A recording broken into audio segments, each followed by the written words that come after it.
Mo Beasley, performance artist, author, educator, um, father to Black girls of magic, granddaughter. So that's who I be. Okay. Bill. Yeah, my name is DeVell Houston. I'm currently a college student pursuing in the human services field. I have one son. Um, I find myself to be very compassionate about topics concerning Black people and the Black agenda. You know, I find myself to be self-proclaimed activist, even though I don't, do as much as I think I should. But I'm very interested to get into any topics of discussions that can push the people forward and can enlighten probably the other people here or enlighten me. Okay, awesome. Adama. How y'all doing today? My name is John Gazelle. I'm the father of one daughter. I work at Ember Charter School, which is a new experience for me, and I'm here to learn something brand new. I've never been a part of a panel before, but I have a lot of thoughts and issues that I would like to discuss with you. Awesome. And Messiah. Hey, I'm Messiah. Nothing really special about me, just a young guy living in New York, trying to start a career, and that's just really it. Awesome. And I am Chasity. I will be your host. And this is my idea for not just a documentary, but an actual docu-series. You guys are my, if you want lack of a better word, test dummies. But I am trying to get funded, and so you guys are helping me out today to make that dream come true. This will, if my dream for the show will be one episode per which topics we're going to be talking about: mental health, sex in the Black community. We're going to go really fast today because of time, but per my dream, there will be an episode per each topic, talking to different people like yourself. So we're going to go ahead and get started if you guys don't mind. You ready? So my first question for you guys is, what type of Black people don't you like? Repeat that question again, because every time I hear it, other different things come to mind. Okay. The first part it's a two-part question. The first part of the question is, what type of Black people do you associate yourself with or do you like? And the second part is, what type of Black people don't like you? I associate myself with self-affirming Black folks, folks who are rooted in our traditions and our culture and our history. I'm a graduate of a historically Black college, Howard University, so a huge part of my friends and network come from Black colleges. So I'm a little spoiled in that way because that definitely is a particular mindset. Um, so yeah, that so yeah, I'm usually surrounded by Black folks from that cut from that cloth. Aspects. Okay. Yeah. And you said the ones that don't like me? Yes. Who doesn't? What type of group of Black people don't like you? It's funny. It's the extreme. It's the uber assimilated Black upper class, and the, like Chris Rock said, I love Black people, but I can't stand niggas. Right. And so the Black folks who are, the self-hate is so huge. It's so huge. And we know, and I think Will spoke to it earlier, we know where it comes from. We know that they have fallen victim more than us, because we all are affected by the oppression of our history in this country. So it's degrees. And so when I see family members of mine in particular who just doing everything that's just like shooting themselves in the foot, we don't get along.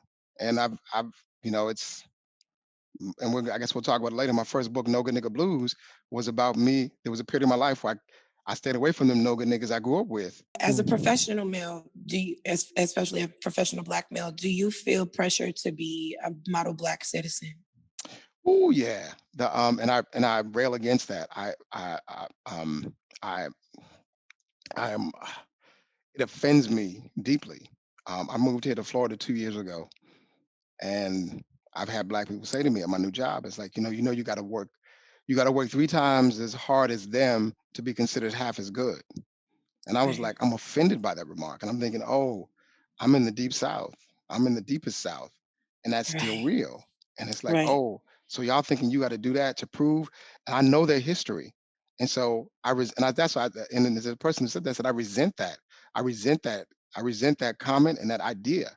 I rail against it. It's like, I know for me to be in the room with you, to be a black man in the room for you, coming from poor people who ain't got nothing and made something out of nothing, and I'm an educated black man, and I have a degree, and I've spent 30 years in the entertainment business, and it costs more for me to be in this room than it does you. So the fact that I'm in the room with you, and you really think I still got to jump through 3 times more hoops than you to prove my good wealth to be here, and that makes me want to go, motherfucker, you go through what I've gone through to get to this moment, and tell me if you're gonna be able to make it here.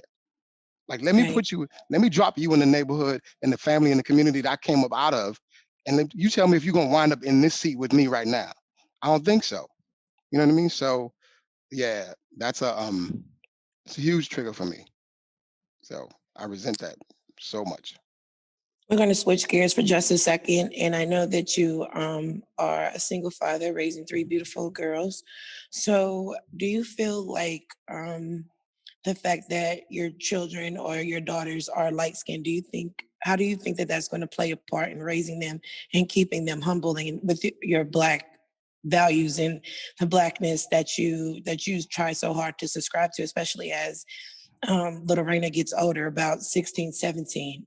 She's clearly got the look that people kind of will try to make her say, erase everything that you're trying to teach her. I have to be real. And I've had the conversation with my youngest, because my youngest is all my children are my complexion. My youngest is even lighter because her mama was lighter than me. So um and so I've had to have that real conversation that, look, you gonna grow up and people gonna come for you.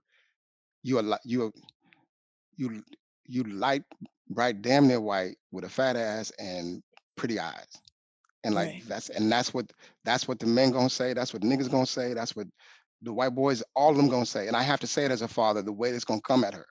And you need to know, and you need to know, and I said it to her, just like this. You need to know if the motherfucker's sweating you for your pretty eyes, your fat ass, or your because you high yellow with pretty hair, or if he actually spending time to get to know you. Understand, he gonna be people gonna sweat you because of what they see physically. That's nature. But if all they right, coming with is how can I get at the ass, you ain't got no time for them. Like, but and you need to right, know that you need to be people. You need to be looking for the cues early, regardless of what they say. You got to listen to what they do. You got to listen to what they do because they're gonna talk shit. And her daddy's a wordsmith, so I'm sitting here. She's watching me. She's been watching me. My girls have been watching me their whole lives on stage performing. Um, spitting all kinds of rhymes. Their mamas have fallen in love with me because they saw me on stage doing some love poetry or some erotic poetry. So I'm like, look, cats. So they got to at least come with some shit flyer than your daddy to try right, to let you, right, and then know that it's. But again, and it's called colorism, which is most important. What I'm telling my daughter is that colorism has been with us since the beginning of this country, since the beginning of the triangle trade with Europeans taking us from Africa to the Caribbean to the South America and to the US. And they split us up based on the slave. The reason that you and I light skinned, because if we track our lineage far enough back, there's a slave master or a white person who has impregnated one of our mothers. And that's created this line of light skinned black folks. And somehow their system has made you believe that we're better because we're lighter, brighter, damn near whiter. So So a lot of people would actually be offended at you talking to your daughter so bluntly and say that, they don't talk to their children like that because they hope by the time they get grown or whatever, it's a better world and all of that. So what do you say to those type of people who would see this and say, I can't believe he would tell his daughter that so bluntly? He doesn't know what she's going to see when she gets that age and da da da da. that's some bullshit. I'm like, it's like in my lifetime, it ain't changing. It ain't changing in our lifetime. Like, it ain't changing in their lifetime that the world is going to be much more, especially in the world we're in right now. We are devolving in terms of our humanity and civility towards each other. And so, um, and they need to hear from their father. My oldest is 36. She went to high school with me in Brooklyn. And I remember I was dating the younger sister, and one day my oldest got up, was going trying to sneak out, had these gold lame tight ass pants on and some sparkling shirt, and it was like Friday, and she was trying to sneak out the house with some fly gear. And I was like, and I happened to get up to go to the bathroom, and she was heading down the stairs, and I was like, where are you going in that? To school? I was like, no, you're not. Take that shit off. And so I said, take it off. And she said, why? And she had to, and she was high school senior, so she actually gonna ask me why. And I said, because she asked me why, then I came straight at her. I said, because the only time you need to be wearing some shit with that squeezing your ass like that is because you're going to the club and you want some motherfuckers to be chasing your ass. You ain't going to school to get somebody chasing your ass. You're going to school to get knowledge. Like you can spend time elsewhere at a party or whatever to get, if you want some attention, but you don't go to school to get no attention. Like, that's not the attention you need. So take that shit off and go put some school appropriate clothes on. And so, and I remember my girlfriend was on the phone at that time. She was listening, and she said, and she was middle class from Philadelphia. And she said, I wish my dad had talked to me like that when I was a teenager. And be like, and I'm being deliberate to keep it that, because I don't want somebody else to shock them. And I look forward to them saying, my father, he just was like, he didn't have no filter. He was just straight no chaser, because I know what they're gonna come up against. I know Right. what they're gonna come up against as women, period. And then they cute women, they fine women, they and they yellow and they got long hair, they got, they cute. Men are gonna come for them. And this is what I think Will and I were talking about earlier before we got recording, is that black men have been oppressed for centuries. Women have been oppressed for millennia. And so men have decided that they can take what they want from a woman their whole life. So as a father, and I think any of us, if your fathers or daughters, your biggest nightmare is that some motherfucker is gonna come and do some shit to her because he just feels like he has the right to take her body because he wants it. And I'm not there to choke that motherfucker out. So I'm teaching my daughter, like, look, you need to call me. I'm trying to teach you the skills, get you to learn the skills that if somebody comes up for you like that, you're calling me to go help you figure out what we're gonna do with the body. Right. Exactly. You know what I mean? Right. And I see the brothers, you laughing, but I see all three of these brothers here, ain't nobody, they like, right. Right. And I'll tell you Exactly. the last one, because these brothers, y'all are test to this. Athena is my middle child, and she's in New York away from us right now. We were on a trip to the Children's Museum, the Manhattan Children's Museum, and there was a fire engine exhibit, and there was a pole, and we were all these kids is playing in there, and Athena got on that pole and spun around the pole, and I saw it, and I was across the room, and it was full of families. I was like, get off that pole, get off that. I was like, and I'm telling you, fellas, I lost it. The whole room, the whole floor just froze. People looking around like, they were like, what is wrong with it? And you all know I ain't care. I ain't give a fuck. I started walking across. I was like, get out.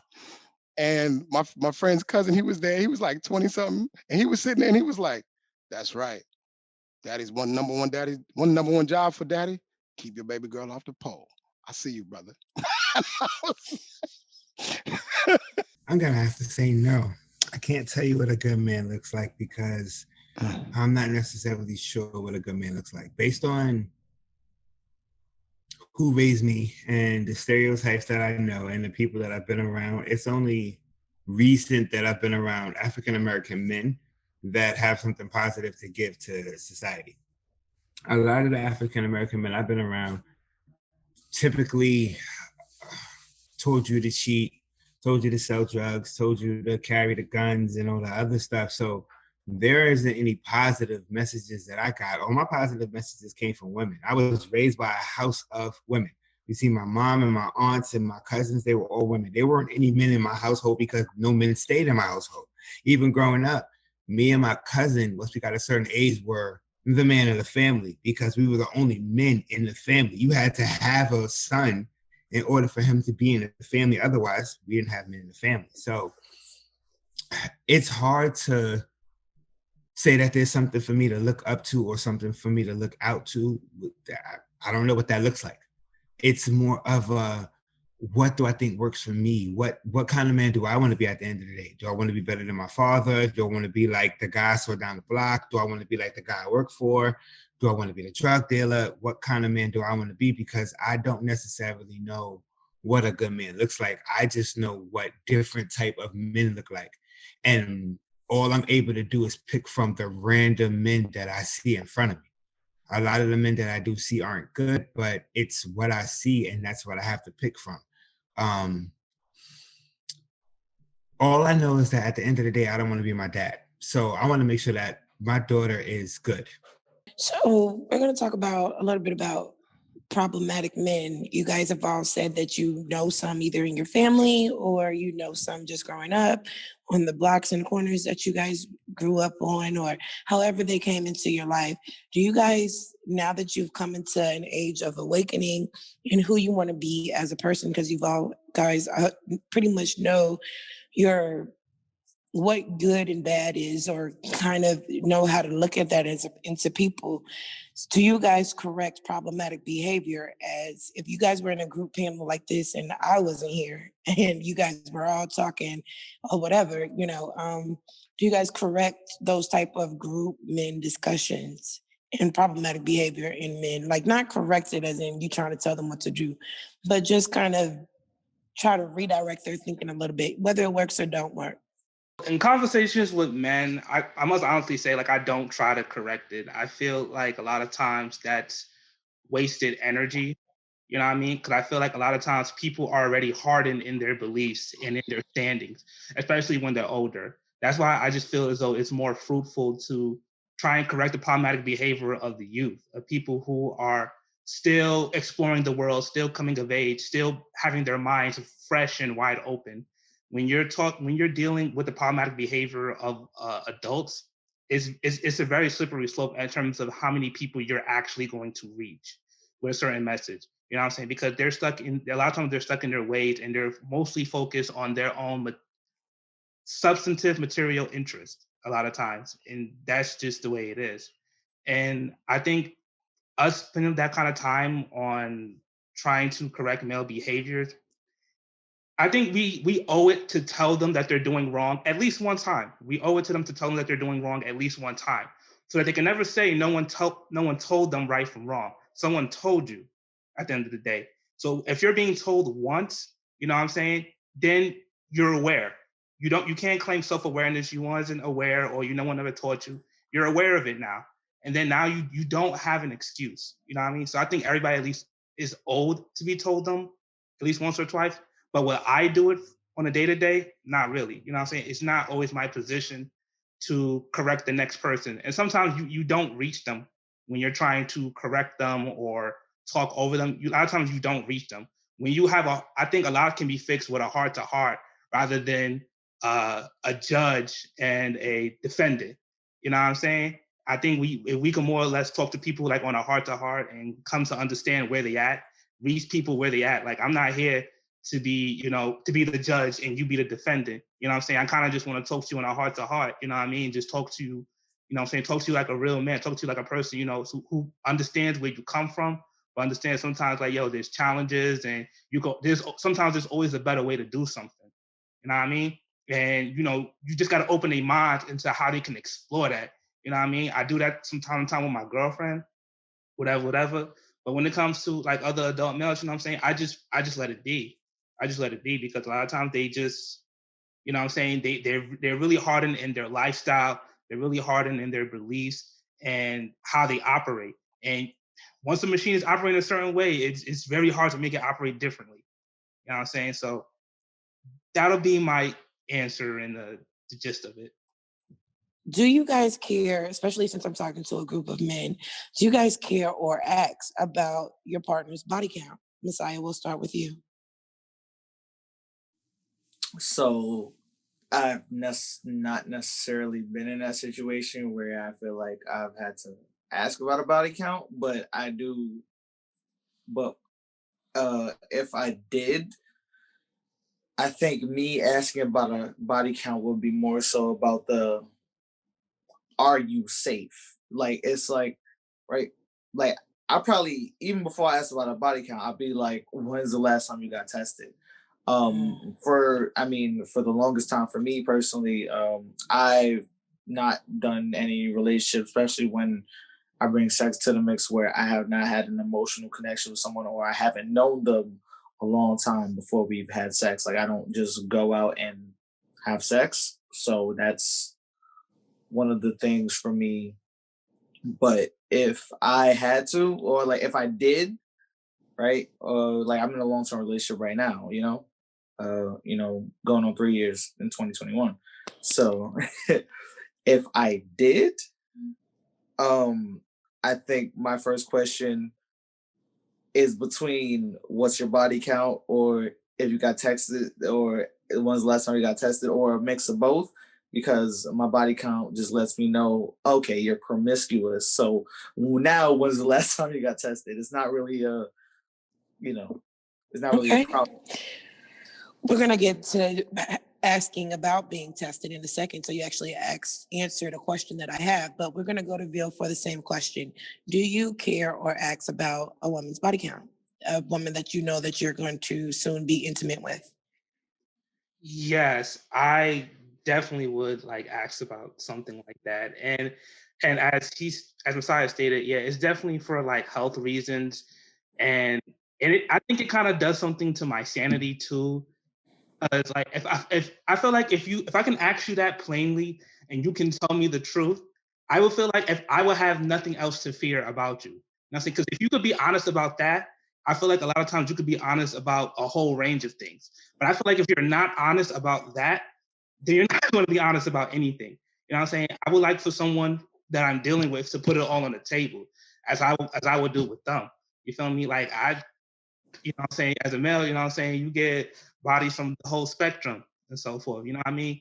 And it's not something that we always, you know what I'm saying, like wear on our shoulders. And I think a large part of it will come down to their mentality as to how many bodies they got. So if they was to say that they got 12 bodies and, you know what I'm saying, and they put a S on their chest about it, you know what I'm saying, where they, you know what I'm saying, where they wear it with pride, you know what I'm saying, that you're dealing with a different kind of female. And like, I would think as a whole, I wouldn't want to, you know what I'm saying, kind of associate with them or uh, look for further intimacy with that particular person, because they may be looking at me as just a body. You feel me? So when you ask that question, you also got to dive into their mentality as to like how they kind of absolve themselves of the person they deal with. Like, how have you dealt with these last persons? Like, do they still have a part of you that I'm never going to get? You feel me? And that's where I get into it with them. You know what I'm saying? Like, I'm always open and honest in terms of like, if I'm dealing with a new person per se, I'm telling like, yo, I break down the list, you know what I'm saying? When and where, you know what I'm saying? Like, have I been tested, so forth and so forth. You know what I mean? Even though it's been a while, you know what I mean? But I think on the whole, you know what I'm saying, people should just be open and honest about it. You know what I'm saying? Like, you can, if I feel like if they're more shameful about it and so forth, and they say, yo, I regret it, I shouldn't have did it with this person, stuff like that. I see that they're more conscious in terms of like who they lay down with. You know what I'm saying? And that's something where I begin to respect them a little bit more. You know what I'm saying? Because they value themselves. You get to see how they value themselves in a way when you ask that question. So I'm sure enough to answer that, to ask them that whenever whenever I'm presented the opportunity, or when I'm with a new person who I'm planning to be intimate with, have dealings with, or, you know what I'm saying, just interact with sexually in any manner. I think that's one of the most important things to act. Like I said, not for just a health wise, for a mental health wise, and for so many other reasons. So many other reasons. You could just see how they are emotionally and how stable they are. And I think that would be my answer on the whole. I smell judgment. So, I'm definitely I'm gonna be the odd man out here, because I think a woman should have an S on her chest if she got a body count that she enjoyed, that she was expressing her sexuality to the fullest in a free and safe manner. And all I need to know is, do you have some communicable diseases that I need to know about? That we need, Right. you know, I don't need body count. And fellas, food for thought. Like, you can't unknow that information. And what I know about men folk, myself included, is when you get that body count, or it's going to be in your head because you're competing with that. Because it tends to be our nature. Our ego tends to get in the way. And it's like, and I've come to learn that, you know what? Have you learned some good tricks from your past experiences that you can bring to this moment with us? Because everything else, because now is the amalgamation of everything that happened yesterday. So, because I'm bringing that to the table, I'm bringing all that I've learned from the women I've been with. I'm gonna bring it to our bed space. And the only time in real talk, only time I need a story about where you've been and what you've done, it's some hot shit that's gonna turn us on in our lovemaking, and we're gonna try to reach that or higher, or it gets us excited. So I would, and again, there's a double standard because we get encouraged to have a body count as men, our daughters don't, and it's and they are sexual beings as well. And why can't they, especially they're young, they're single, why can't they express their sexuality to the fullest? I would beg you all to read Audre Lorde's The Erotic as Power essay. It is a huge teacher about erotic energy, about feminine energy in all of us. Because if somebody says to you, Vil, you got your mama's eyes, and Messiah, they say you got your daddy's nose, and Jay, they say you got your mom, you got your mama's legs. If you got their physical attributes, you have emotional attributes of their psychological attributes. You have feminine and masculine attributes that make up who you are. And again, in this society, we have not been encouraged to embrace the feminine sides of who we are. And you have feminine energy. Feminine energy is beyond gender. It's creative energy. That's how life gets created. There's feminine energy in the world. Especially as an artist, I'm speaking from that place of if you creating a sculpture, if you're writing a new poem, if you're shooting photography, it's creative energy. You're birthing. You're giving labor. You labor over a book. That's pregnation. That's gestation. And when that book is released, that is birth. That is a feminine experience. That ain't got nothing to do with me. That ain't got nothing to do with my sexuality. It's got everything to do with that energy. And women come with it. I mean, real talk, once women get excited physically, they can go all night. I mean, like a lot of people just think like communication is important, but the comprehension is important as well. So, that's a great point. I ain't gonna let you be a no good nigga. That was my mom's mantra when I was growing up. Whenever I was smelling my piss, fucking up, getting into all kinds of shit, getting my girl pregnant. All night block parties, hustling and slinging, white lines and speed trips. Weed and 40 ounces became my Friday night after school entertainment. I was a Bible boy gone bad, forsaking Jehovah's truth for no good nigga lies, trying to be a fly nigga, player nigga, hard nigga, no punk, no sucker, take no shit nigga. Born in the bricks, Boston public housing, bus desegregation, political parlor trick. We grew up, it was a poor white trash, a poor nigga clash. We were scrapping for stale pieces of American pie. And all the while, I don't let you be a no good nigga, rang in my ear whenever the broom tied to the mop would pop me in the head when I came in Mom's house too many times after 2 a.m. I don't let you be a no good nigga. I don't let you be a no good nigga. I don't let you be a no good nigga. But no good niggas is what I saw, who I knew. Running and schooling me in the game, no good niggas trying to get paid, trying to make $1 out of 15 cents behind the white collar fence in the street corner trench. No good niggas taught me how to never pay rent. Just keep it stiff, to keep a roof, food, and ass with no attachment. No good niggas would preach. drop as many seeds, young blood. That's your legacy to leave. Some motherfuckers know you was here. It's their mother's job to clothe and feed. That was that no good nigga creed. Because no good niggas use, manipulate, and abuse. No good niggas get burnt and still keep blazing. No good niggas get fingerprinted before adolescence. And not for any crime, just for Officer Bob trying to save time. When we were young, the cops used to roll up on us and get us to press our thumbs to a pad, an inky blue pad, while Miles not looking, plugging us into the system for future reference, future harassment. Little brothers just trying to play, black folks trying to make another way, and no good niggas selling you out for another day outside the cage like crabs in a barrel, trying to rise with the cream. And all the while, it should be a no good. It sang through the static, through my father's erratic habits of visitation. His career 30-day leaves left my life absent, left me gasping for guidance, ignoring Ma's mantra, following the no good easy money, fast life, hard time tantra. It led me to become a father before becoming a man. Almost got me slammed. Because no good niggas love to see you fall. Then they want to pick you up when you crawl. So no good niggas I love to hate. Hate to love. Love and hate. Because no good niggas are my roots. Are the weeds who try to get me to smoke out my dreams. So no good niggas I had to leave. On a midnight train to Mecca. Brick City defector. Howard University infiltrator. Bringing that old school niggeristic to new Negro academics.